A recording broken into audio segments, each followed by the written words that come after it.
Tere! Olen saabunud pargipingile, et mõtiskleda natukene maailma kõige turvalisemast transpordivahendist. Ja kui te mõtlete, et ma hakkan nüüd jaurama lennukitest, siis te eksite. Lennukid on küll mu kõige lemmikum transpordivahend, ma jumaldan lennukeid. Jah, mõtlen praegu äriklassi kaunitele juustutaldrikutele ja turistidest on ka tore, seal kohtab igasuguseid toredaid tüüpe ja saab nendega külma õlut juua ja juttu rääkida. Ja isegi need lennukid, mis lühikeseid lende teevad, on tegelikult toredad, aga tegemist ei ole maailma kõige turvalisema transpordivahendiga, ikkagi kohal 2. Statistiliselt on kohal number 1 lift.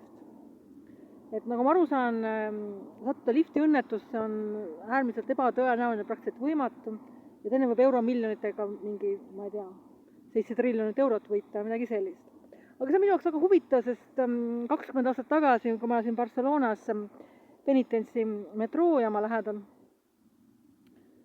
meeleparanduse metroojaama lähedal, siis astusin ma lifti, vajutasin nupule, uksed sulgusid, kõik tuled kustusid ja lift sööstis sügavikku. Nojah. Paljud ütlevad, et kui lifti õnnetuse sattuda, siis tuleb heita pikali lifti põrandale. No mina sellest õpetusest väga hästi aru ei saa, sest kogu see asi juhtub nii kiiresti ja ette ju lift hoiatama ei hakka. Lift ei ütle ette, et vaadake, ma hakkan nüüd kohe kukkuma ja palun heitke põrandale. Seda ei juhtu ja see lift kogub nii kiiresti, et ei ole aega põrandale heita. Ja mis siis juhtus? Juhtus see, et aktiveerus mingi turvasüsteem, mis lifti selle langemise peatas ja lift jõnksatas paigale. Ma kogusin ennast pisut ja siis hakkasin taguma vastu lifti uksi, karjusin seda socorro, eks, ja appi. Ja ka mõne aja pärast ilmusid ka inimesed. Kahjuks toimus meeldejääv sündmus nädalavahetusel, mis tähendas seda, et mul tuli ikka mitu tundi seda töömeest oodata, kes lifti uksi lahti murdma tuli. Ja selle aja jooksul siis ma tegelikult, see oli väga rahulik, see oli selline pime karp või pime kast, kus mul tuli seal sees olla, aga suhteliselt rahulik oli, aga ma närvis ei olnud väga enam, sest ma sain aru, et turvasüsteemid on oma töö ära teinud. Aga mis mind taas närvi tol hetkel oli see, et aeg-ajalt, kes seal lifti ukse taga mingisugused imelikke tädikesi, onukesi, kes tule ikka nüüd tubli, et ära mine närvi, et kõik on korras, et ära mine närvi, kõik on korras, kõik läheb hästi, jaa. Ja siis mõtlesin, et oi jumal, et olge vait, et kui te palju räägid, siis ma lähengi ju närvi, eks.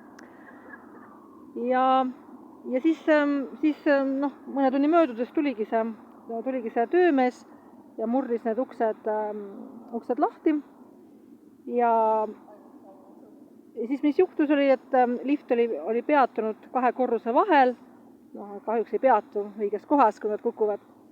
Ja siis mind tõmmati kuidagi välja sealt ja oli kõik. Aga jah, kui inimesed ütlevad, et lifti õnnetusse on võimatu sattuda, siis ma päris ei usu, aga samas ma lifti õnnetust väga ei karda ka, sest juba 2 aastat tagasi ja see oli väga vana maja, seal olid liftil turvasüsteemid, eks ju, ja ma eeldan, et tänapäeval need turvasüsteemid isegi veel paremad. Et inimesed, siit moraal, ärge kartke liftiga sõita. Isegi kui te kukute, siis on turvasüsteemid, mis panevad lifti seisma, aga kui keegi ütleb teile, et kui lift hakkab kukkuma, see hetke põrandale, siis selleks teil küll aega ei ole.